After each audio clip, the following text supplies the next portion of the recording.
Rodrigo Aidar pensando o Brasil. Aidar, ontem o presidente Lula deu entrevista ao Reinaldo Azevedo, do É da Coisa, da Band News FM, deu muita repercussão, e um dos assuntos que repercutiu foi a escolha do novo ministro do Supremo Tribunal Federal. O presidente vai poder indicar 2 ministros este ano, um em maio, um em outubro. Ricardo Lewandowski e Rosa Weber chegam à idade limite, então ele tem 2 vagas. Acho que são todas as vagas deste mandato, né? Até 2026 ele tem 2 vagas. E a discussão foi, vem cá, Cristiano Zanin é advogado dele, e novo, 47 anos, portanto, se for escolhido, se for aprovado no Senado, na verdade, se for escolhido, será aprovado no Senado, né? Pelo menos pela nossa tradição. Ele pode ficar 28 anos no Supremo Tribunal Federal. Eu queria saber de você repercussão sobre este nome, discussões em torno de perfil. O presidente falou que vai escolher alguém que tenha caráter. Aí quando você ouve outro presidente, não, vou escolher alguém que tenha um perfil técnico. Enfim, as discussões são sempre as mesmas, mas o fato é que o processo o presidente escolhe quem quer, o Senado não faz a lição de casa e depois reclama, né, como reclamam do Alexandre de Moraes, enfim. Queria te ouvir sobre esse processo de escolha do Supremo Tribunal Federal, Aidar. Pois é, salve Eneg, salve Fábio, Débora, um salve aí para os nossos queridos e as nossas queridas ouvintes. O que o presidente disse, né, Eneg, que até você abordou bastante aí no começo do programa, foi: se eu indicasse o Zanin, todos compreenderiam.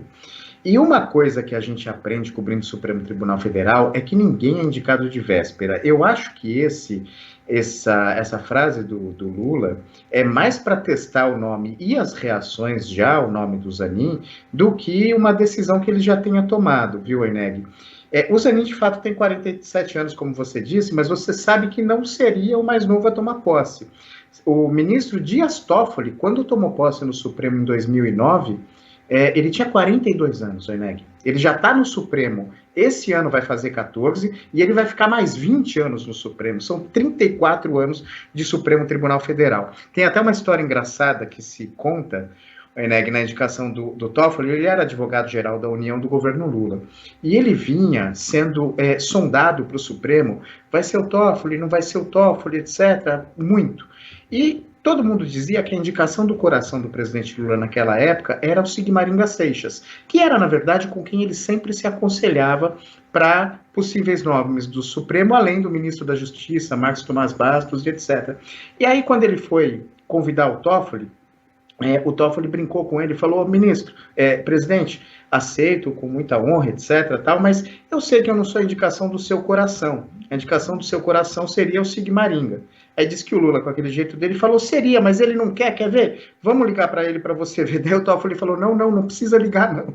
Pensando, vai que ele aceita justo agora. Né? Vai que ele muda de ideia, né? E eu não entro no Supremo Tribunal Federal.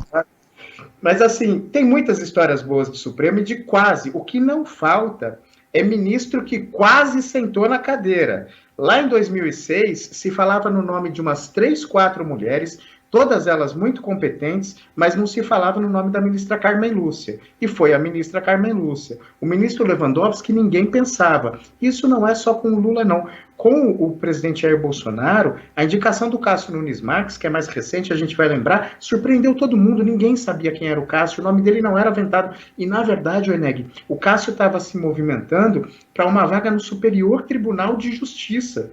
Aí caiu nas graças do presidente. O presidente falou: olha, não vai ser STJ não, vou mandar você para o Supremo. Então, assim, tem muita especulação sobre os nomes. O Zanin é, de fato, um candidato e é um nome forte. É um nome da confiança do presidente Lula. Certamente terá ao menos um voto contra no Senado, do hoje, senador Sérgio Moro, né? Vai ser divertido ver isso. Mas, de fato, o Senado acaba não cumprindo o seu papel na sabatina.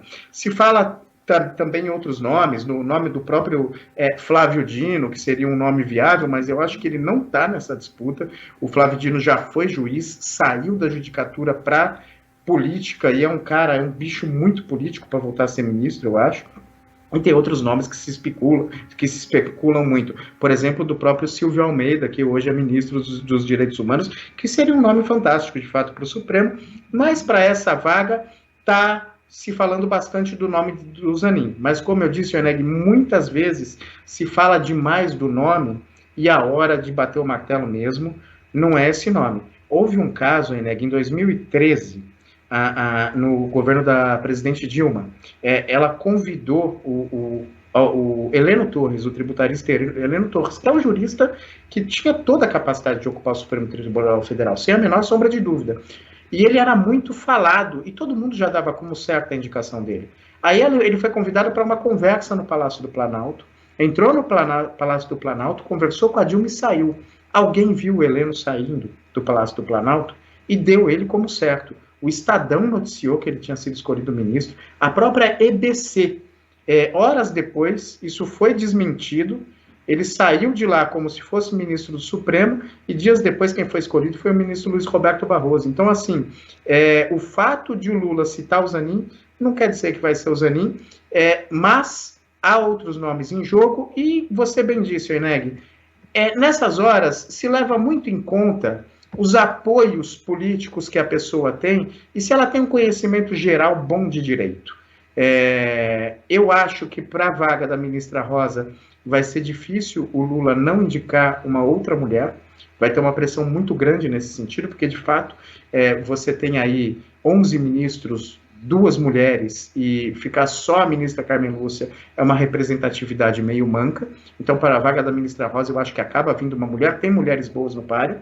Agora, para essa vaga do ministro Lewandowski, vamos ver o que vai vir. Tem uma outra coisa, né, Oneg?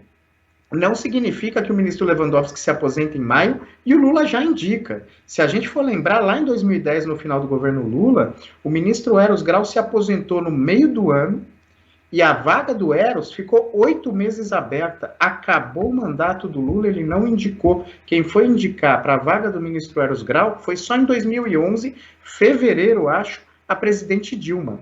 Ou seja, ficou 8 meses, porque também não tem prazo para o presidente indicar. E o presidente Lula, nos primeiros governos, tem um histórico de não escolher no dia seguinte, não. A vaga do Eros, por exemplo, ficou 8 meses aberta. O único detalhe nesse caso, né, é que tudo o que a gente tem de discussão envolvendo o Supremo é depois dessa data, né? Porque você tem o Petrolão a partir de 14, começa a ganhar um foco. Você só tinha tido o mensalão de 2006 e que em 2012 vieram as decisões finais, mas aí você tem o Petrolão a partir de 2014 e a discussão ideológica envolvendo o Supremo Tribunal Federal, todos os debates, Bolsonaro tendo colocado 2 ministros.